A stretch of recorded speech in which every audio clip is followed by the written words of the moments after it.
அனைவருக்கும் வணக்கம். Welcome to our channel பொற்காலம்.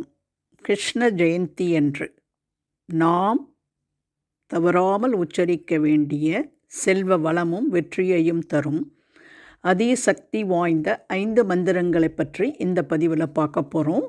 இந்த பதிவை பார்க்குறதுக்கு முன்னாடி இதுவரைக்கும் எங்கள் சேனலை சப்ஸ்கிரைப் செய்யாதவர்கள் சப்ஸ்கிரைப் செய்யுமாறு அன்போடு கேட்டுக்கொள்கிறேன். வாங்க நம்ம வீடியோக்குள்ளே போகலாம்.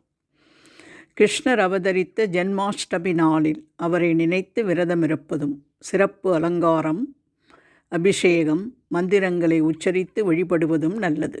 இந்த அற்புத தினத்திலாவது அவருக்குரிய மந்திரங்களை உச்சரித்து நம்முடைய பாவங்களை கழித்து அவரின் பாதத்தில் சரணடைவோம். கிருஷ்ணரின் உபதேசம் ஒரு மனிதனின் மனம் தூய்மையாக்கும், நம் செயல்கள் நல்லதாக மாற்றும். முதல் மந்திரம் ஸ்ரீ கிருஷ்ணா என்னும் எளிய மந்திரம். கிருஷ்ணர் என்பது வெறும் பெயரில்லை, இந்த ஒற்றை வார்த்தையே ஒரு மந்திரம்தான். மாயக்கண்ணனின் பெயரான ஸ்ரீ கிருஷ்ணா என 108 முறை உச்சரிப்பதாலேயே நம் மனதில் பயம் நீங்கி எதையும் செய்து முடிக்கும் நம்பிக்கை உண்டாகும்.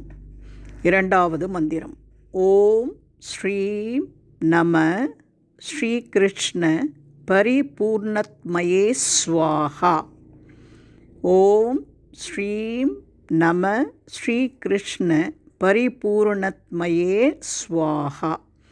இது வெறும் மந்திரமல்ல, வாழ்க்கையின் நல்ல மாற்றங்களை ஏற்படுத்தக்கூடிய ஒரு மந்திரம். இந்த மந்திரத்தை தினமும் 108 முறை உச்சரிப்பதால் சகல சௌபாக்கியமும் கிடைக்கும். உங்களால் முடிந்தால் 5 லட்சம் முறை உச்சரித்தால் உங்கள் வாழ்க்கையே பெரிய நல்ல மாற்றத்தை ஏற்படுத்தும் என்று நம்பிக்கையோடு உச்சரிக்கலாம். மூன்றாவதாக மதன கோபால மந்திரம். ஓம் ஸ்ரீம் ரீம் க்ளீம் கிருஷ்ணாய கோவிந்தாய கோபி ஜனவல்லபாய ஸ்வாஹா.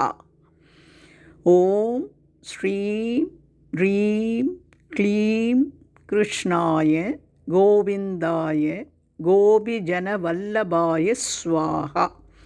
இது ஒரு அபூர்வ சக்தி கொண்ட இந்த மந்திரம். இந்த மதன கோபால மந்திரத்தை முறைப்படி ஒரு குருவிடம் உபதேசம் பெற்று உச்சரிக்க வேண்டும். இதனை 1 லட்சம் முறை உச்சரித்தால் நாம் எடுக்கும் எந்த ஒரு காரியத்திலும் வெற்றி உண்டாகும். இதனை பதிவு செய்து கொண்டு கிருஷ்ணரை முழுமனதார மனதில் நினைத்து கொண்டு இந்த மந்திரத்தை 1008 முறை ஜபிக்க தம்பதியினரிடையே ஒற்றுமையும் நெருக்கமும் அதிகரிக்கும். இதிலும் நல்ல வெற்றி கிடைக்கும். நான்காவது மந்திரம் சகாதேவர் அருளிய கிருஷ்ண மந்திரம்.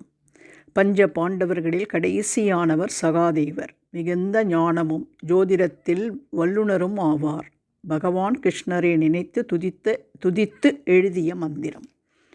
ஓம் நமோ விஸ்வரூபாய விஸ்யசித்யத்த ஹேதவே விஸ்வேஸ்வராய விசாவாய கோவிந்தாய நமோ நமக நமோ விஞ்ஞான ரூபாய பரமானந்த ரூபினே கிருஷ்ணாய கோபிநாதாய கோவிந்தாய நமோ நமஹா.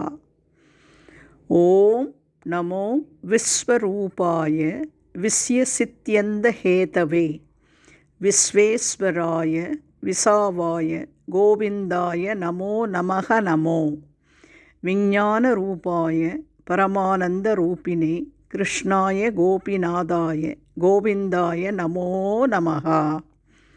ஐந்தாவது மந்திரம் கிருஷ்ண மகாமந்திரம். ஹரே கிருஷ்ண கிருஷ்ண கிருஷ்ண ஹரே ஹரே, ஹரே ராம ராம ராம ஹரே ஹரே, ஹரே கிருஷ்ண கிருஷ்ண கிருஷ்ண ஹரே ஹரே, ஹரே ராம ராம ராம ஹரே ஹரே. ஹரா என்ற வார்த்தை பகவானின் சக்தியை குறிப்பதாகும். விழி வேற்றுமையால் ஹரே என்று மாற்றப்பட்டுள்ளது. ராமா கிருஷ்ணா என்பது பகவான் விஷ்ணுவின் அவதார மூர்த்திகளை குறிப்பதாகும். கிருஷ்ணா ராமா என்றால் மிக உன்னதமான ஆனந்தம் என்று பொருள். பகவானின் உன்னத ஆனந்தத்தையும் சக்தியையும் உணரும் விதமாக இந்த மந்திரம் பார்க்கப்படுகின்றது. இந்த மந்திரத்தை நாம் உள்ள தூய்மையோடு உச்சரிப்பதால் நம் மனதில் புத்துயிர் பிறக்கும். நான் என்ற அகந்தை நீங்கி இறைவன் நம்முள் குடிகொள்வார்.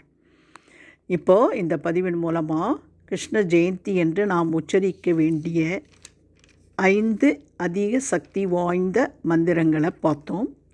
இந்த மந்திரங்களில் எந்த மந்திரம் உங்களால் எளிமையாக உச்சரிக்க முடியுமோ அந்த மந்திரத்தை குறைந்தது 108 முறை உச்சரித்து அற்புதமான பலன்களை நீங்கள் பெற வேண்டும். கிருஷ்ணரின் பரிபூரண அருளையும் நீங்கள் பெற வேண்டும் என்று நானும் உங்களுக்காக பிரார்த்தித்துக் கொள்கிறேன். நன்றி, வணக்கம்.